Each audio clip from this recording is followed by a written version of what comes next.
Guys, mangunguha nga pala kami ngayon ng itlog. Ayan, ang dami ng itlog ng ating manok. Yan, tingnan nyo, ang dami na nilang mga itlog.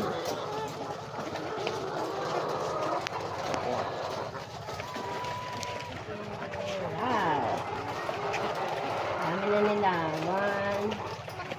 1, 2, 4, 5, 6, 7. Kami 8, 9, dami pa.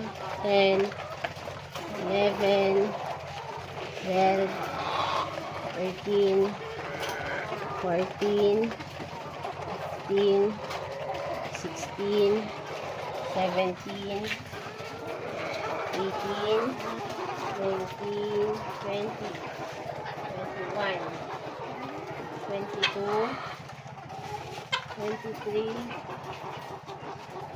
24, 25. Ayan. Isa pa lang dalawa ang nangingitlog dito sa baba ay wala pa.